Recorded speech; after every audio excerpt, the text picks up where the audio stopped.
Hi there, I'm Caitríona Perry, and this is The Global Story.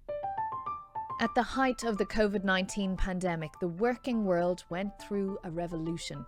Workers, particularly white-collar office workers, were ordered to work from home to stop the spread of the virus. And it seemed like a permanent change.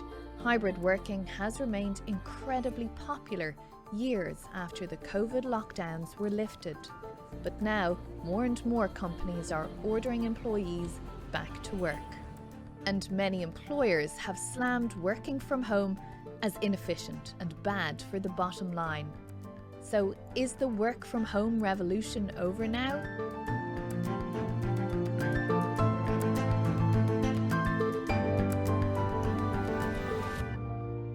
Joining me from London is the BBC's employment correspondent, Zoe Conway. Hello. And also with me, Nick Bloom, an economist at Stanford University in the US, who has studied the effect that all of this is having on productivity. Hey there. Great to have you both with us today. Now, before we go any further, I just want to establish the status here. Are you working from home or in the office? Nick, you first.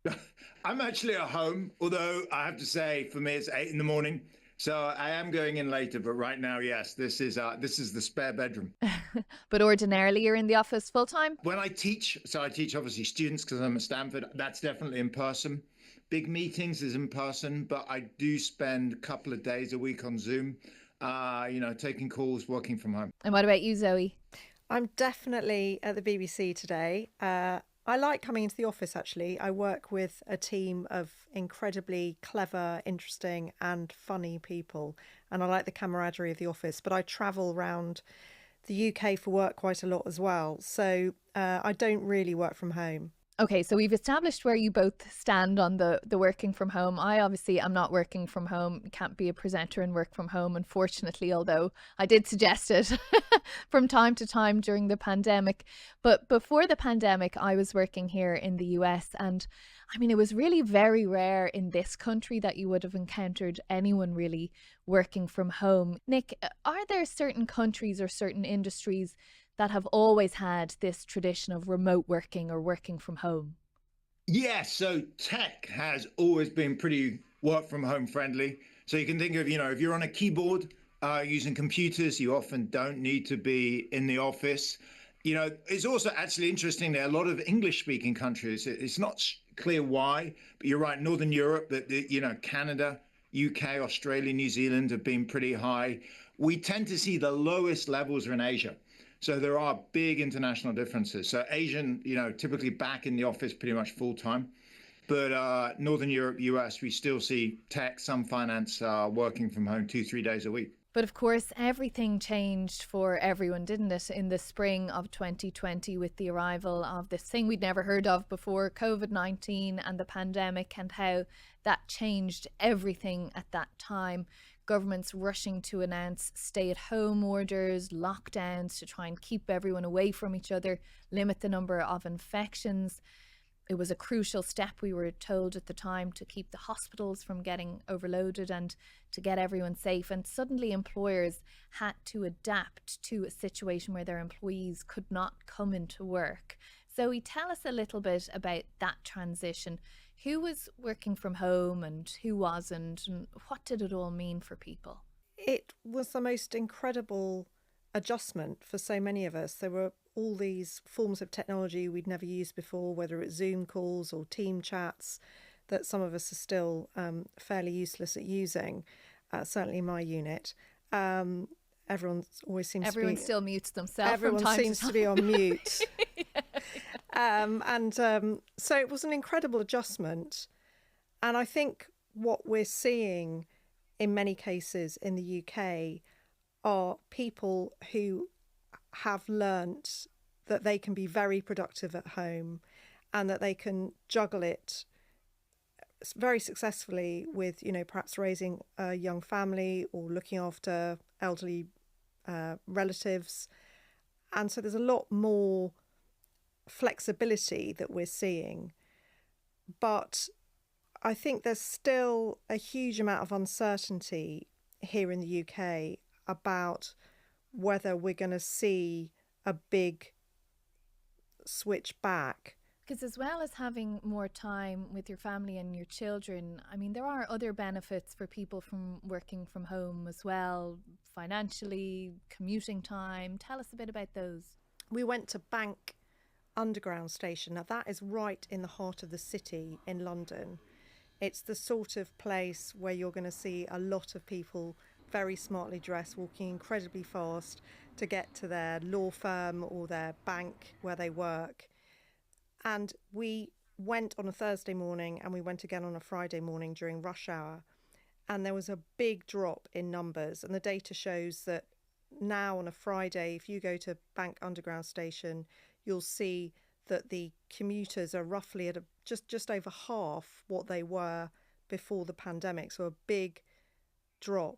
And Nick, on that point, I mean, individuals might save because they can make their lunch at home. They're not spending on fuel for their cars, train tickets and so on. But what's been the economic impact on businesses from this situation where people are working from home? Well, there's two ways to look at it. Mostly for businesses, hybrid, which is when you come in, say, 2-3 days a week and work from home 2-3 days a week, is actually pretty profitable. And it's why it's stuck. It's why if you look at the Fortune 500, so these are the largest 500 companies in the world, 80% of them are on hybrid because it makes them a lot of money. And why is that? Well, if you look at the research, if you work from home a couple of days a week, it doesn't really seem to damage productivity. So yes, you need to be in for mentoring, for connectivity, for building culture, for innovating. But by the time you're coming in 3 days a week, it looks like you kind of have your fill. And the other 2 days are good for quiet time and for recharging without a commute.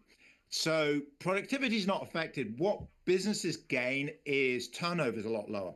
So in one study we published actually last year in Nature, you see quit rates fall by about a third. And, you can see why. Like, folks are like, I really like working from home a couple of days a week. I'm less likely to change jobs.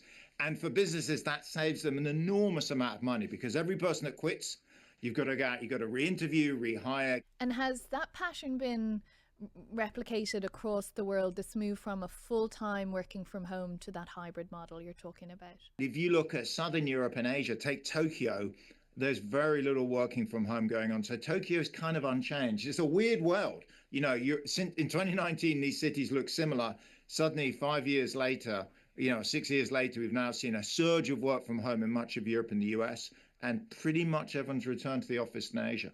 And Zoe, what has that meant for how people might move between jobs now if you can potentially be working from home for a company that is no longer based in your town or in a nearby city, as may have been the case in the past when you sought employment adjacent to where you live? I think there has been a shift in terms of the balance of power, that when you apply for a job, it has become the norm to ask for flexible working, or certainly more normalised, and to expect it. So it's exactly right. It's funny, talking to recruiters, they said, look, pre-pandemic, if you're recruiting folks, you tell them about the salary and obviously the role, but they're always going to ask about the perks. And, there's the big two, which is pension, and is there any kind of healthcare plan? Now they said, look, it's the big three: pension, healthcare plan, and work from home. And so, yes, it's become a critical part of recruitment. The normal numbers that I hear from recruiters, I see in research, is 8%. So folks say, look, if I can be hybrid, I'll accept basically 8% less pay to be hybrid versus come in the office 5 days a week. So you can twist it around and say, if you're a boss and you want your folks in 5 days a week, you're going to have to pay people basically 8% more. Zoe, what are the major negatives that have been reported to you from employers? We went and interviewed the CEO of a record label in East London, and he set up this company himself. It's his baby, and he has a lot of young staff. And it's interesting because he's been allowing his young workers to be at home, coming in for 2 days a week, and he's now asked them to come back in for 3 days a week. I can't help but have this nagging feeling that sort of continual remote working has affected our bottom line. It's his business, and he feels that it's the kind of industry where people should be networking, should be part of this team, not just in spirit, but physically together, sharing ideas. And I think he also wonders about what effect it's having on the mental health of his young workforce to be at home too much of the time. You know, I firmly believe that the music industry is all about relationships. And so the one single way to really, for any of us, to be able to build those kind of meaningful relationships is to do it in person. Perhaps for him, it's a bit of a slight sense of loss of control. He just doesn't quite know what everybody's up to, which I think he might feel is a bit of a disadvantage. And he found it difficult to just be communicating via, video conferencing. So I think there are some disadvantages that he would say. And do those arguments extend out to the point where the whole economy would benefit from everyone being back at work? What did you find? For an in-depth bit of reporting for the BBC that I've been doing in recent weeks, we spoke to Lord Stuart Rose, and he used to run two of the biggest retailers in the UK, supermarkets called Marks and Spencer's and Asda. And he came out very strongly in favour of people coming in for most of the time. People who drive trains have to go to work. People who work in operating theatres have to go to work. People who work in service industries like retail have to go to work, and others don't. Well, what's different? They have children, they have problems, they have issues. You deal with it. And what he said to us was that he just thinks it's really bad for productivity in the UK. It's really bad for economic growth in the UK if people are spending too much time working from home. Do you want to jump in there with your stats and research? There's a number of folks who can only work if they're allowed to work from home. So we see in the data that employment of folks with a disability, people looking after young kids, folks close to retirement has been surging post-pandemic. And this is, hundreds of thousands of millions of people literally who can work. And if they're working, they're paying taxes, providing goods and services for the rest of us. And that's a win-win. So actually, I think these are typically, kind of older in their career CEOs, typically men, if you look in the data, who are very against work from home. They're judging it on their experience. That might have been right 20, 30 years ago, but in 2025, it's actually good for the economy. And that's interesting that there are certain jobs that can only be done in the workplace, but there are certain people who can only work if they're at home. And it's sort of setting up a bit of a divide between workers. Just to broaden it out a little bit, we heard Elon Musk, of course, aide to President Trump and billionaire businessman, tell CNBC recently that not only did he think working from home made people less productive, he also thought it was a symbol of class division between white collar and blue collar workers, to use those terms. Nick, what do you make of that argument? Well, Musk's views are really problematic. So I'll give you an example. There was someone I was speaking to last week who, a couple of years ago broke their neck in an accident. And so he used to be, pretty senior exec. Poor guy is now basically disabled from the neck down. And he said, look, if I've got to go into work, it takes me about 3 hours. And I was like, 3 hours? He said, yeah, my carer has to get me up, wash me, get me dressed, take me to the car. And then, my dad would normally drive me into work. He said, if I can work from home, it's about 20 minutes. Now, this is someone that's highly productive. If you force someone like that to come into work every day, he said, to be honest, I'll probably stop working. And so the Musk view of trying to turn it into a crusade to force everyone back to the office is going to lose folks like that, people with young kids, folks close to retirement, and is a loss to all of us. If there are more people working and paying taxes, it's less taxes for the rest of us to pay. Nick, why do you think this has become such a politically charged issue? It's almost a culture issue here in the US, and obviously, as we've been talking about, it's a huge issue in the UK at the moment now as well. Politics comes into everything eventually, unfortunately, and politics has come into work from home. It's pretty natural in a sense, because if you look who can and who can't work from home. So think about who can work from home. They tend to be university educated folks. They tend to be professionals, managers, they're higher earners. They tend to have a certain type of politics. And at the other end, who can't work from home they're more likely to be frontline service workers. Maybe they left school at 16, 17, they're lower earning. Certainly in the US, that group tends to vote for Trump. And as a result, if you're Trump or Musk, your vote base is people that can't work from home. And it's appealing to then ban work from home because it appeals to the base. If you can kind of poke in the eye the other half of the population, it's a win for your base. So you tend to see populist parties that tend to appeal to lower income, more kind of frontline service workers, frontline workers. They tend to be against work from home. And if you look at parties that tend to have more university educated people that have office jobs, they tend to be more supportive of work from home. And sadly, that's nothing about whether it's good or bad. It really just predicts who votes for these politicians, and politicians know who their voters are and they appeal to them. And I suppose the other side of things, Zoe, really is that some countries are actually taking steps to make remote working part of workers' rights or workers' entitlements. Spain has guaranteed the right to flexible arrangements. Last year, Ireland made it a legal right to request to work remotely, and the UK government is including the right to work from home in an upcoming bill.